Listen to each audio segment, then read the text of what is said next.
How to be miserable until the day you retire. I've been a financial advisor for over 20 years, and the vast majority of my clients really enjoy the journey, but sometimes people don't. And so this is a cautionary tale for you. Okay, want to be miserable until the day you retire? Number one, sacrifice unnecessarily. Have absolutely no idea of how much you need to be saving in order to hit your goals, and just try to save every penny that you can. Don't worry about having a budget. Don't worry about having a plan. Just save, save, save, and don't spend any money. Don't allow yourself to have any fun. And speaking of not allowing yourself to have any fun, number two, if you want to be miserable until the day you retire, I recommend that you default to no. Your answer should be no. Every time a friend asks you if they want to do something fun, want to go on a backpacking trip to Europe? Nope, don't want to do that. Want to go on a motorcycle ride down the coast of Highway 1 in California? Nope, don't want to do that. Want to take a trip to South America? Nope, nope, and nope. And you know what? You'll look back and say, man, I missed a lot of fun opportunities, and that'll help make you miserable. Okay.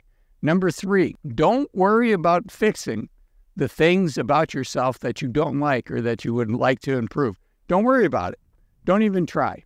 Just take them the way they are and say, you know what, I'm not going to do anything about that. I'm not going to strive to be the best version of myself. It is what it is, and there's nothing I can do about it. Okay, number four, if you want to be miserable until the day you retire, I highly recommend you try controlling things that you can't control. Want a good example? You got a teenage kid? Try to control them. Or silly things like traffic or politics. And just focus on the things you can't control, the state of the economy, the shortcomings of others. Don't worry about your own shortcomings. Just worry about the shortcomings of others. Okay, number five is don't push yourself.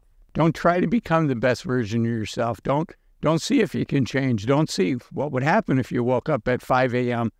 For a couple of weeks in a row. Maybe you like it, maybe you don't, but don't do that. And related to don't push yourself is don't take any risk. You have an opportunity to start a company, you've got a great idea, don't even think about it. Don't run the numbers, don't talk to any friends, don't pursue it. Have an opportunity to move to a new city that might be an adventure for your family? Nope, it's too risky. Don't do it. Okay, number six. Sure way to be miserable until the day you retire is blame other people for everything that's bad in your life. Don't look internally, look externally, and blame other folks. That's the highway to miserable until the day that you retire. Okay, number seven, I highly recommend you wait for somebody else to help you. Don't try to fix things on your own. Just wait until maybe somebody else helps you. And maybe that happens, maybe it doesn't, but pro tip, having been doing this a long time, at least in my case, the cavalry never came, right? If you want things to improve, it starts with you and I. And yes, we get a lot of benefits and help from other people, but no matter what, it really all starts with us. We have to be the first ones trying to help ourselves. And then oftentimes the universe opens up and other people help out. But it starts with us. Okay. Sorry, I'm digressing. I'm talking about how not to be miserable. Okay, number eight, I want you to focus on yourself, not on others. Me, me, me.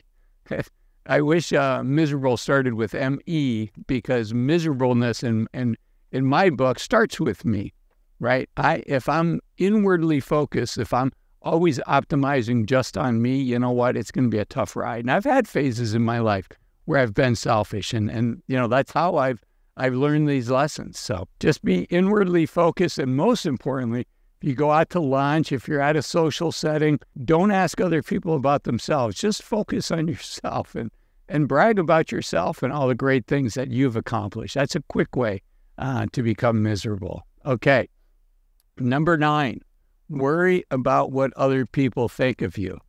Constantly think, oh, I can't do this because, if I do this, somebody will think badly of me, or I need to get a new car because my car is getting old, and what are my neighbors going to think of me? So constantly be thinking of what other people are thinking of you instead of what you want to do for yourself. Okay, let's keep going on this list. Number 10, and number 10 is a really sad one. Number 10 is numb yourself.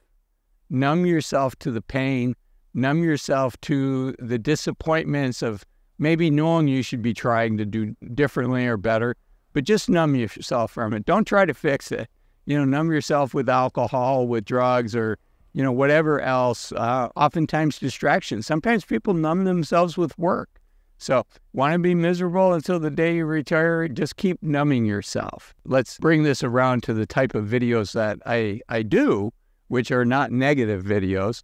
But I did want to talk about the things that do lead to people being miserable. And let's talk about what the antidotes are to those. The first one that I have found personally, and I've seen it work for a lot of my clients, is, they emulate. They see people that they respect, they admire, and they ask themselves, what is it about that person that I respect? What is it about that person that I admire? And then they try to emulate those traits, and they try to do as few of the traits that are the opposite as possible. So I think that's one of the secrets, is look for people that you really admire and just ask yourself, what is it about them that I admire?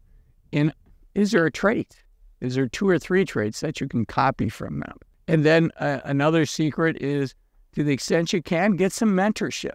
Let's say you recognize a trait in somebody. Maybe they've got a really good business head on their shoulders, and you ask yourself, well, how am I going to emulate that? How do I get to be able to look at a business situation and say, here's what the flaws are. These are the main drivers for success, and these are the things that are likely going to cause failure. There's a big leap there for a lot of folks. How do you get to do that?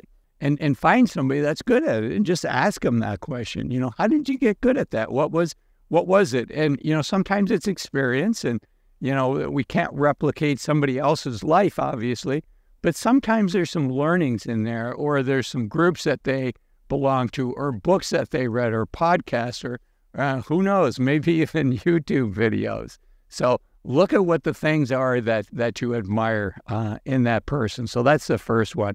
And then just looking it over, I believe that life is a team sport. It's not an individual sport. There's definitely an individual component to it, but there's definitely a group component to it as well. For instance, I ran track when I was in high school. Mea culpa. I was never very good at it. I really enjoyed the pole vaulting, though I wasn't so good at that either. But what I liked about that was that was an individual sport, but it was also a team sport because you got team points. To me, I think life works that way. So, be cautious of these things that lead people to be miserable. You don't want to be miserable in retirement. And one of the things I didn't talk about was, comparing yourself to others can lead to misery. And if you want to put salt in the wounds, this is what the average retirement income is for retirees in the United States. So if you want to compare yourself to others, look at how you compare. Watch this video here. And thanks for watching this video.